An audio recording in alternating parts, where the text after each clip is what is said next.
시편의 사람들이 됩시다. 제목을 삼고 함께 은혜 받도록 하겠습니다. 여러분, 시편은 하나님의 백성들의 기도이며 찬송이며 찬양이지요. 그래서 시편 말씀을 우리가 1편부터 150편까지 있지 않습니까? 그 말씀을 보면 다윗의 시편이 있고요. 또 우리가 잘 아는 솔로몬의 시편도 있고 모세의 시편도 있고 그리고 고라 자손이 쓴 시편도 있고 그리고 찬양을 인도했던 아삽의 시편들이 우리가 아는 시편의 말씀들이 됩니다. 그러나 시편 88편과 89편을 보면은 거기는 에스라임이 쓴 헤만과 에단이라는 사람이 썼는데요. 우리가 전혀 모르는 사람들로서 쓴 시편 저자로 우리에게 소개가 되고 있습니다. 그리고 시편 이 150편 중에는 누가 썼다고 우리에게 알려주지 않는 그 시편의 말씀도 51편이나 됩니다.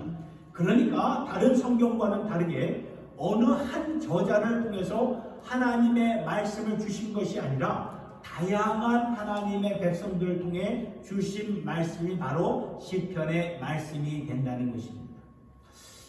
그래서 이 시편 말씀은 다양한 하나님의 백성들의 기도가 되는 것이고 찬양이라는 것을 우리에게 분명하게 명확하게 알려주시면서 우리도 이렇게 때때로 진솔하게 찬양하고 기도하라고 주신 말씀이 되는 것이지요. 그런데 우리는 보통 하나님 앞에 기도 드릴 때 어떻게 드립니까? 아마도 이렇게 포장된 기도를 드릴 때가 많지 않습니까? 우리의 솔직한 감정을 가지고 진솔한 마음을 가지고 지금 내가 당하고 있는 그러한 상황 가운데 그냥 울분이 터지고 어떨 때는 안타깝고 실망스럽고 회의가 이렇게 드는 이러한 솔직한 마음으로 하나님 앞에 내 심정을 이렇게 아내기보다는 왠지 하나님 앞에 나와서는 이렇게 포장되고 점잖은 기도를 드리는 것이 우리가 이렇게 드려지는 그런 기도의 모습인 것 같은데요. 그러나 시편의 말씀을 보면은 우리에게 새롭게 도전을 하고 계신다는 것을 보게 됩니다. 그렇게 기도할 필요가 없다는 것이죠. 우리 안에 분노가 있지요. 그 분노가 있을 때에는 우리가 느끼고 있는 그 원색적인 감정을 가지고 하나님 앞에 솔직하게 기도드리며 우리 안에 분노가 있잖아요. 분노가 있을 때는 그 분노를 내어드리면서 기도드리고 질문이 있을 때에는 감정의 그 솔직함을 가지고 기도하는 것이 하나님이 원하시는 것이라고 시편 말씀을 통해서 우리에게 권고하고 계시는 것입니다. 그래서 우리가 어떤 때는 기도하기가 참 힘들 때가 있지 않습니까? 그럴 때 시편 말씀을 펴서 기도하시라는 것입니다.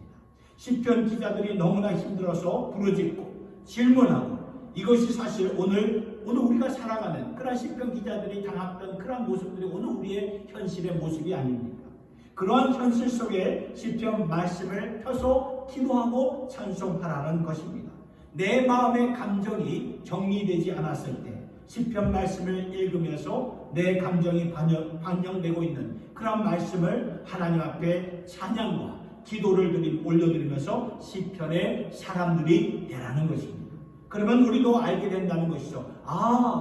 내 생각과 하나님의 생각이 다르구나. 내가 아는 길과 하나님의 길은 이렇게 다르구나. 우리가 다 이해할 수 없어요. 하나님의 그 뜻하심을 다 이해할 수는 없지만 하나님은 결국 우리의 아픔과 어려움을 통해서 우리의 기도와 우리의 찬송을 통해서 하나님의 기뻐하시고 선하시고 온전하신 뜻을 이루어 가신다는 그 말씀이에요.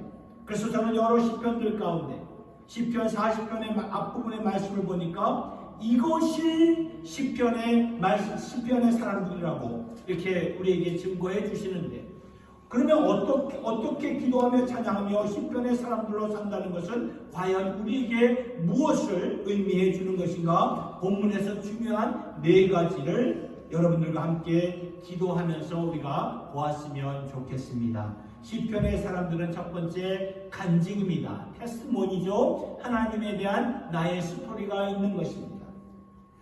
오늘 다윗이 쓴 이 시편이 어떻게 시작이 되는가? 1절의 말씀을 보세요. 내가 여호와를 기다리고 기다렸더니 귀를 기울이사 나의 부르짖음을 들으셨도다. 이 말씀을 보니까 정말 힘들고 어렵고 너무나 깊은 수렁에서 하나님 어찌 된 것입니까? 하나님의 구원은 어디에 있는 것입니까? 하나님은 언제 역사하시고 응답하실 것입니까? 기다리고 기다렸더니 하나님이 결국에는 귀를 기울이셔서 나의 부르짖음에 응답하셨다고, 들으셨다고 다윗이 간증을 하고 있는 모습입니다. 여러분, 시편의 사람들은 하나님에 대한 나의 스토리, 간증이 있어요. 그리고 우리 모두에게도, 저와 여러분에게도 다 간증의 스토리가 있죠. 그런데 혹시 이런 마음이 들 거예요. 나에게는 없습니다. 나에게는 그런 간증이 없는데요. 라고 혹시 그렇게 생각할 수도 있겠지만, 그러나 없는 게 아니고 우리가 우리 자신에 대해서 관찰을 안 하고 묵상을 안 해서 그렇게 생각을 하는 경우가 많다는 거예요. 그리고 한때 알았던 것을, 간증이 있었는데 그걸 잊어버렸기 때문에 간증에 대한 기억이 생소한 것이죠. 사실 예수 믿는 자들이면 이 간증의 고백이 누구에게나 다 있어요. 여러분, 산상수훈에서 예수님이 이런 말씀을 하셨어요. 마태복음 6장 26절을 보니까, 그쵸? 공중에 나는 그렇게 흔한 새를 보아라. 그들이 먹을 것을 곳간에 미리 쌓아두지 않지만 한 마리도 굶어서 죽는 그런 새를 보았니? 천국께서 그들을 먹이시는 것이다. 하물며 자신의 독생자의 피로 값주고 산 하나님의 자녀 우리들을 돌보시며 먹이시지 않겠느냐. 이 말씀이 그 말씀. 우리가 관찰을 안 해서 하나님에 대한 스토리, 간증이 없는 것이지, 우리가 좀 관찰을 하면, 내 자신, 나의 삶을 돌아보면, 관찰을 하면, 조금만 눈을 들어서 내 삶을 돌아보면 다 있어요. 간증의 스토리가 다 있습니다. 여러분, 요새 힘드십니까? 힘드시죠? 경제가 힘듭니다. 아무리 힘들지만, 그러나 우리 못 먹는 사람들 없잖아요. 도리어 다이어트 하느라고 야단이지 못 먹어서 먹을 것이 없어서 큰일 났다고 하는 사람 보지 못하셨잖아요. 그렇듯이 하나님이 우리를 먹이시고 입히신다는 것입니다. 여러분, 또한 여러분, 지금까지 하나님이 우리를 돌보아 주셨어요. 그 하나님 어디 가신 분 아니라는 것입니다. 오늘도 살아 역사하시는 우리 하나님. 그렇죠? 그래서 우리 자신을 돌아보라는 거예요. 여러분, 멀리 볼 필요가 없어요. 우리 몸 안에 있는 심장, heart를 한번 생각해 보시기 바랍니다. 그 심장이 지금도 뛰고 있잖아요. 여러분, 길을 갖다 대보면 쿵쿵쿵 그런 심장 소리가 들리지 않습니까? 이 심장 소리를 들으면서 기적이라고 저는 생각이 들어요. 어떻게 심장이 70년, 80년, 이렇게 90, 100년 동안 뛰는지 모르겠어요. 어떻게 창조주 하나님께서 1분 동안에 1미닛에 한 70번, 80번 뛰도록 만드셨고, 이렇게 일평생 사는 동안 멈추지 않고 뛰게 하셨는지, 이것만 보아도 우리가 기적이라고 생각이 들지 않습니까? 여러분, 이렇게 요양원 혹시 가보셨나요? 거기 가보면은 앉아있는 것 자체가 기적이에요. 내 허리에 뼈와 근육이 세워져서 이렇게 앉아가지고 예배드리는 것 자체가 기적이라는 것입니다. 그리고 두 발로 이렇게 서 있는 것도 근육과 모든 몸의 밸런스가 창조주 하나님께서 허락하신 기적이라는 것. 우리가 이런 걸 우리가 사실 작은 거라도 생각을 하면요, 하나님이 지금 나는 이렇게 하나님이 하신 일들을 이렇게 보게 된다는 거예요. 내 몸을 봐도 너무나 많아요, 기적이. 그러니까 우리가 관찰을 하면 하나님께서 베푸신 은혜를 생각하지 않을 수가 없다는 거예요. 그래서 하나님께서 이스라엘 백성들이 요단강을 건넜을 때 그 백성들에게 뭐라고 말씀하셨습니까? 각 지파마다 돌을 하나씩 갖고 나와서 그 돌을 쌓아놓고 기념으로 만들어라. 왜냐하면 너희들이 적과 꿀이 흐르는 그 가나안 땅에 들어가면, 너희들 처음에는 좋겠지만 점점 힘들어지고 어렵고, 그 땅에도 가뭄이 올 것이고, 그 땅에도 적들이 너희들을 칠 것이고, 그러면서 하나님의 축복을 잊어버렸을 때 너희들은 12개의 돌들을 기억하여 요단강을 마른 땅처럼 건너게 하신 그 하나님을 잊지 말아라. 우리가 잊어버려서 문제지, 기억만 한다면 하나님이 내게 주신 그 스토리, 간증이 차고 넘친다는 거예요. 여러분, 에베소 교회에게 예수님께서 뭐라고 말씀하셨냐면은, 여러분, 너희가 첫사랑을 버렸다. 첫사랑을 잊었다고 말씀하고 있어요. 잊어버리고 사니까 외형만, 껍데기만, 폼만 남는 것입니다. 하나님을 향한 진정한 그 가슴에서 울려나오는 사랑이 없다는 거예요. 첫사랑을 잃어버렸기 때문이죠. 사랑하는 성도 여러분, 우리가 시편 말씀을 통해서 우리가 무엇을 회복해야 하냐 하면은, 간증을 하나님이 나에게 주신 그 하나님의 스토리를 회복해야 된다는 거죠. 오늘 우리에게 이렇게 시편 말씀을 주신 이유는 시편의 사람들로 살라고 주신 것인데, 이 시편을 읽으시면서 이 간증이 내 간증이구나, 맞구나, 하나님께서 나를 이렇게 인도하셨을 때가 있었지, 나도 이렇게 참 살면서 깊은 수렁에 빠질 때가 있었는데 그때 하나님께서 나를 건져주셨지, 그런데 내가 왜 하나님의 그 손길을 잊고 살고 있는가? 낙심하지 말자, 하나님을 기억하자. 이러한 간증을 갖고 사는 자들이 시편의 사람들인데, 우리 모두 이런 간증의 그런 스토리를 갖고 살 수 있는 저와 여러분 모두가 될 수 있기를 예수님의 이름으로 축복합니다. 두 번째, 시편의 사람들이 되기 위해서는 선포가 있어요. 하나님의 선하심을 세상에 알려야 된다는 것입니다. 오늘 본문 2절을 보세요. 2절을 보니까 나를 기가 막힌 웅덩이와 수렁에서 끌어올리시고 내 발을 반석 위에 두사 내 걸음을 견고하게 하셨다. 여러분, 이것은요, 다윗이 시편 말씀을 통해서 하나님께서 나를 이렇게 역사하셨다고 고백을 세상에 사람들에게 알리는 것입니다. 여러분, 시편의 사람들은 하나님의 하신 일들을 나 혼자 내 마음속에 그냥 나만 알고 있는 것이 아니라, 품고 있는 것이 아니라 하나님의 하신 일들을 어떻게 했든지 간에 입을 열어서 전파하는 자들이, 세상에 전파하는 자들이 시편의 사람들이라는 거예요.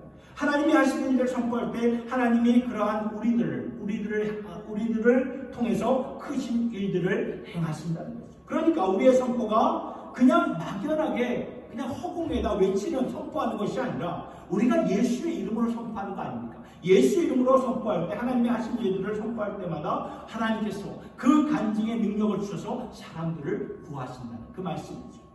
여러분, 수가성의 여인, 그 사마리아 여인 잘 아시잖아요. 그 스토리를 보면 그 여인이 자신이 만난 예수를 발견하면서 이분이 나를 찾아오셨고 나에 대한 모든 것을 아시면서 나를 그냥 그대로 있는 그대로 다 받아주시고 그대로 사랑해 주셨구나.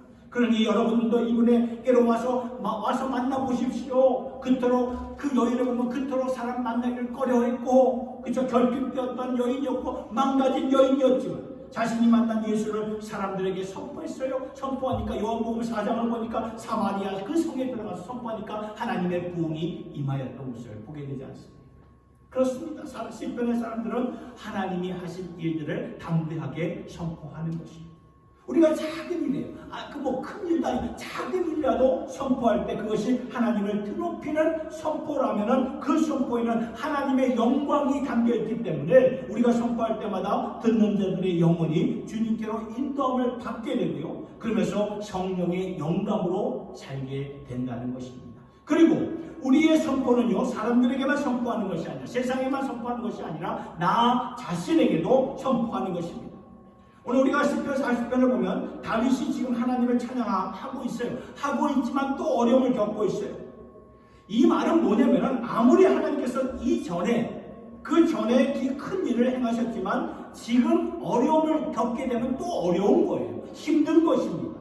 그러나 다윗은 하나님이 나를 깊은 수렁에서 끌어내신 분이다. 전에 행하셨던 일들을 다윗은 지금 일어난 것처럼 선포하면서 자신을 다시 지켜서 세워가는 다윗을 보게 됩니다.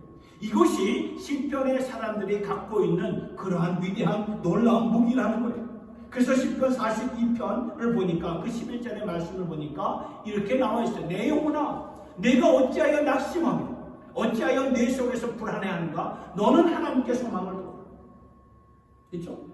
아니다, 나는 도리어 내 삶의 힘이 되시는 여호와께 소망을 둘 것이다 하면서 자신의 영혼을 향하여 선포하고 있는 이 다윗의 중심을 보게 되는데, 오늘 우리도 이 다윗의 중심처럼 살아가야 된다는 것입니다. 하나님의 선하심을 세상 사람들에게만 선포하는 것이 아니고 나 자신에게도 선포하시길 바랍니다. 하나님이 이러한 분이시지, 하나님이 전에도 나를 도와주셨지, 오늘도 변치 않는 하나님, 나의 하나님 반드시 나를 도와주실 것이다. 내 영혼아, 낙심하지 말자. 내 영혼아, 하나님께 소망을 두며 살자. 내 영혼아, 도리어 하나님을 바라면서 하나님께 찬송을 부르면서 올려드리자. 이것이 시편의 사람들이 자신을 향해 선포할 수 있는 하나님의 능력이요 진리인 줄로 깨달으시기를 예수님의 이름으로 축복합니다. 시편의 사람들은 세 번째, 찬양입니다. 내 안에 주신 새 노래로 찬양을 하는 것입니다. 3절을 보니까 이렇게 나와 있죠. 새 노래 곧 우리 하나님께 올릴 찬송을 내 입에 두셨으니 많은 사람이 보고 두려워하여 여호와를 의지하리로다. 새 노래는 다른 게 아니라 여러분 찬송이에요. 찬양입니다. 그러니까 시편의 사람들은 하나님의 그 새 노래를 갖고 항상 그 찬송하는 그런 백성들이었죠. 그래서 새 노래는 하나님께서 항상 새로운 은혜를 주시고 새롭게 경험하게 하시는 그러한 사랑이 있기 때문에 그 은혜를 가지고 하나님 앞에 같은 찬송을 찬양을 부를지라도 새로운 감동과 감격으로 하나님 앞에 올려드릴 수 있는 그런 노래가 우리에게 다 주어졌다는 것입니다. 제가 좋아하는 찬송가 가운데 오늘 우리가 좀 전에 불렀던 찬송가 512장이 제가 참 좋아하는 찬송가인데요. 내 주 대신 내 주를 참 사랑하고. 여러분 언제가 이 예배를 들으면서 이 찬송을 부를 때 3절에 가서 제 마음이 갑자기 좀 울컥해지는 거예요. 3절을 보면 이렇게 나와 있죠. 내 평생에 힘쓸 큰 의무는 주 예수의 덕을 늘 기리다가 숨질 때라도 내 할 말씀이 이전보다 더욱 사랑합니다. 그래서 제가 처음 사역했을 때 제 마음은 이제 사역을 첫 시작 22년 전에 이제 첫 사역을 시작했을 때 악을 골짝 빈들에도 내가 복음 들고 가리라. 죽기까지 찬송하리라. 내가 주님만을 위해서 막 시작하는 그러한 그 사명감으로 불탔기 때문에요. 내 평생에 힘쓸 의무는 바로 이거다. 그쵸? 첫 번째 글자에 힘쓸 큰 의무는 바로 이것이다. 늘 주님을 높이고 주님을 사랑하며 사는 것이 저에겐 큰 감명이 되었습니다. 그런데 오늘 이 찬송을 다시 부를 때 3절을 이렇게 부르면서 저에게 감동을 주는 그러한 문장은 두 번째 문장이었어요. 주 예수의 덕을 늘 기리다. 그러니까 22년 동안 사역을 해보니까 처음부터 끝까지 내 열정, 나의 패션이 아니더라고요. 내 열정이 아니라 처음부터 끝까지 하나님의 은혜였구나. 하나님의 은혜. 그래서 제가 제 아들에게 항상 하나님의 은혜를 기억해요. 주님의 은혜가 가능한 사역이었기 때문에 지금 똑같은 찬송을 부르지만 어떻게 이렇게 새 찬송이 되냐 하면은 주 예수의 덕 이것뿐이다. 주 예수의 은혜, 주 예수의 은총, 주 예수의 인자하심과 긍휼하심, 미천한 자, 부족한 자, 죄 많은 사람, 이런 제가 사용받을 수 있는 이유는 딱 한 가지, 주 예수의 덕분이구나. 그러니까 저에게는 똑같은 찬송 그런 가사이지만 오늘날 새 노래가 되더라고요. 그러면서 상상을 해보게 되었습니다. 이제 세 번째 줄 보니까 이제 저희 임종이 가까운 날이 되면, 그렇죠? 똑같은 찬송을 부를 때 이 3절이 이 세 번째 줄이 어떠한 감동을 줄 것인가. 그 3절 마지막 때 보니까 숨질 때라도 내 할 말씀이 이전보다 더욱더 주님을 사랑합니다. 숨질 때라도 나의 마지막 호흡을 통해서 이전보다 더욱 주님을 사랑합니다. 여러분 매일매일 우리가 체험하는 것이 새롭고 매일매일 우리가 알아가는 하나님의 사랑과 은혜가 새롭기 때문에 새로울 수밖에 없는 것입니다. 오늘 우리가 이렇게 똑같은 찬송을 부를지라도 항상 새롭게 감동을 받고 새 노래로 하나님 앞에 올려드리는 찬양의 백성들이 될 수 있기를 예수님의 이름으로 축복합니다. 네 번째로 시편의 사람들이 되기 위해서는요, 확신을 가지고 살아가야 돼요. 찬송을 통해 내 믿음이 더욱더 강건해지는 것입니다.